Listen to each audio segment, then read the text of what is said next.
新闻来看，台中中部的选战，台中市立委伫了选区哪里嘛真拼。民进党立委候选人江兆国呢，这个国民党对手罗定伟，这个家族经营这个牛肉面店呢，顶下卡长期占用国有这个土地的盈利趁钱，店面嘛占用市政府规划儿童游乐场的用，规间店都是一个大违建。不过呢，罗定伟强调讲，店面是甲国有财产署租的，一切拢合法。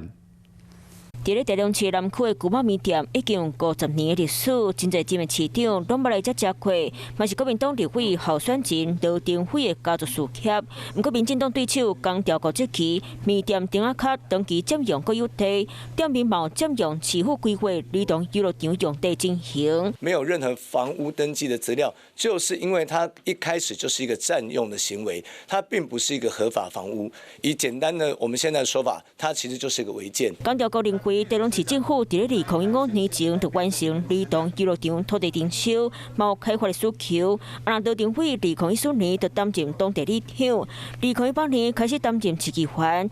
市府敢是因为罗定伟关系才无开发土地？你现在又要选立法委员，你又称呼卢秀燕市长为干妈，我觉得背后的这种政治上的一些利益跟关系。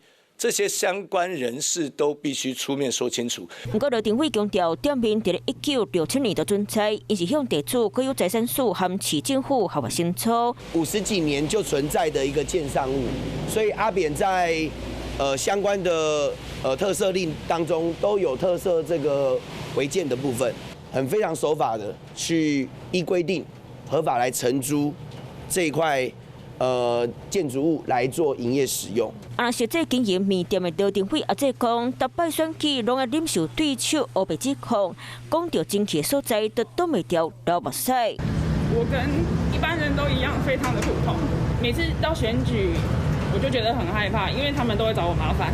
台中市立委伫了选区，罗定伟和江兆国代表哪里阵营实力相同，随选战变化，双方伫咧公司领域针锋相对，互相无要相向。Hello， 我是庄慧琪。想要抢先掌握最及时的新闻资讯吗？赶快订阅、按赞、开启小铃铛，锁定华视新闻 YouTube 频道。